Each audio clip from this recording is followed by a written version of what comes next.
Madam. చాలా బాగుంది. Value of time అంటే సమయం యొక్క విలువ ఎట్లాంటిదో అనేది స్టోరీలో మనకి అర్థమవుతుంది అనమాట. ఇది చెప్పింది 100% కరెక్ట్ అండి. స్టోరీలో ఏదైతే చెప్పారో వాల్యూ ఆఫ్ టైం గురించి, సమయం యొక్క విలువ. వన్స్ అపాన్ ఏ టైం, ఒకానొకప్పుడు. వన్స్ అపాన్ ఏ టైం అంటే ఒకానొకప్పుడు కదండి. There was a young boy. అంటే ఇది ఎప్పుడో జరిగిన స్టోరీ కాబట్టి మీకు ఇక్కడ మొత్తం కూడా పాస్ట్ కి సంబంధించిన బీ ఫార్మ్స్ ఉంటాయి. వాజ్ అంటే ఉండేవాడు. ఎప్పుడో ఒకప్పుడు ఒక అబ్బాయి ఉండేవాడంట. అతని పేరు నేమ్డ్ శామ్. అతని పేరు శామ్ అంట. Who loved to play all day. అతను ఏం చేస్తూ ఉంటాడు? ఎప్పుడు కూడా అతనికి ఆడుకోవడం అంటే ఇష్టం. And avoided. ఇక్కడ అవాయిడెడ్ అన్నప్పుడు ఆయ్ అనేది డిఫ్తాంగ్ కదండి. అవాయిడెడ్ పాస్ట్ ఫామ్ అన్నమాట. అతను ఎప్పుడు కూడా అతని యొక్క పనులు హిస్ చోర్స్ ని అవాయిడ్ చేస్తా ఉండేవాడు. పనుల్ని తోసిపుచ్చుతా ఉండేవాడు. తర్వాత చేద్దాంలే తర్వాత అన్నట్లు. వన్ డే ఒకరోజు హి మెట్. ఇది కూడా పాస్ట్ వెర్బ్ చూడండి. అతను ఒకళ్ళని కలిసారు. మెట్ ఎవరిని అతను? An old man. ఒక ముసలి అతన్ని కలిసారంట. Who was busy planting seeds in his garden. అతను ఏం చేస్తున్నాడు? అతను కలిసిన ముసలతను బిజీగా ఉన్నాడంట. ఆ బిజీ అంటే ఏం చేస్తున్నాడంటే ప్లాంటింగ్, విత్తనాలు నాటుతున్నాడంట. ఎక్కడ? అతని గార్డెన్ లో. ఆ ముసలతని యొక్క గార్డెన్ లో విత్తనాలు నాటుతూ ఉన్నాడంట. Curious Sam asked. ఆతృతతో శామ్ అతన్ని అడిగాడంట, ఆ ముసలి అతన్ని.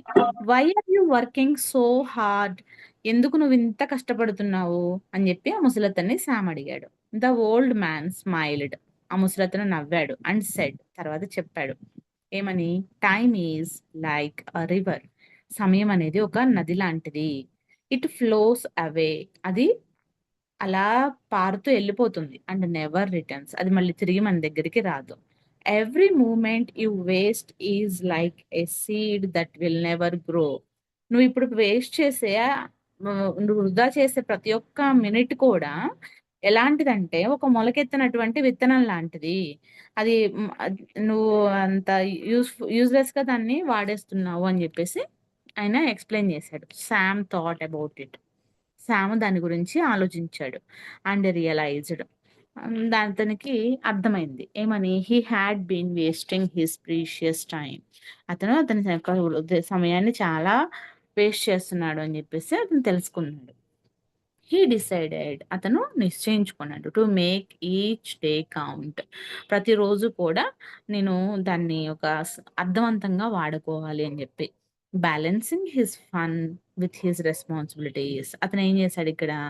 అతని యొక్క టైంని ఫన్ అంటే అతను ఎంజాయ్ చేస్తున్నాడు. అదేవిధంగా అతని యొక్క రెస్పాన్సిబిలిటీస్ ఏమైతే ఉన్నాయో అతని వర్క్స్ అన్ని కూడా అతను దాన్ని బ్యాలెన్స్ చేస్తూ ఉన్నాడు. ఇక్కడ రెస్పాన్సిబిలిటీస్ చూడండి ఎంత పెద్దగా ఉంది కదా! దీన్ని విడగొట్టి చదవండి. పాన్ సి బి లీ టీస్. ఇలా విడగొట్టి చదివితే ఈజీగా ఉంటుంది. Years later. కొన్ని సంవత్సరాల తర్వాత శామ్ బికేమ్ సక్సెస్ఫుల్. శామ్ చాలా సక్సెస్ఫుల్ గా అయిపోయాడు. And happy. ఆనందంగా కూడా ఉన్నాడు. Always grateful for the lesson he learned. అలా అవ్వినందుకు గాను అతను ఏంటి అంటే చాలా హ్యాపీగా ఫీల్ అయ్యాడు. ఎందుకంటే ఆ లెసన్ అతని ముసలి అతని దగ్గర నుంచి నేర్చుకున్న లెసన్ తనకి యూజ్ అయింది అనమాట ఈ రోజు. He understood that time once last could never be regained. అంటే మనం ఒకసారి మన సమయాన్ని కోల్పోతే మనం తర్వాత ఎంత ప్రయత్నించినా కూడా ఆ సమయం మనకి తిరిగి రాదు అని చెప్పి అతనికి అర్థమైంది. And that each moment was gift to be cherished. ప్రతి ఒక్క నిమిషం కూడా మనకి ఒక గిఫ్ట్ లాంటిది. దాన్ని మనం ఎంజాయ్ చేయాలి, వృధా చేసుకోవద్దు అని చెప్పేసి అతనికి బాగా అర్థమైంది. చాలా బాగుంది కదండి స్టోరీ. సో ఇప్పటి వరకు మనం స్టోరీలో పార్ట్స్ ఆఫ్ స్పీచ్ అంతా కూడా వెతికాం కదండి. నౌన్స్ ఏంటి, ప్రనౌన్స్ ఏంటి, వర్బ్ ఏంటి, ఇవన్నీ మీరు ఇదే స్టోరీలో ఐడెంటిఫై చేసి రాయండి. దాంతో పాటు ఏం చేస్తారంటే ఇప్పుడు సెంటెన్సెస్ ని అబ్జర్వ్ చేయండి. అంటే ఒక సెంటెన్స్ ఇప్పుడు ఒక ఫుల్ స్టాప్ వరకు, కామా వరకు ఒక వాక్యం ఉందనుకోండి. దాంట్లో అసలు సబ్జెక్ట్ ఏముంది, వెర్బ్ ఏం వాడుతున్నారు, ఆబ్జెక్ట్ ఏంటి అనే ఈ అబ్జర్వేషన్ చేయండి. ఇక్కడ వన్స్ అపాన్ ఏ టైం అన్నారు. సో ఇక్కడ వన్స్ అపాన్ అనేది ఒక సబ్జెక్టు, టైం గురించి చెప్తున్నారు, ఒకానొకప్పుడు అన్నట్లు.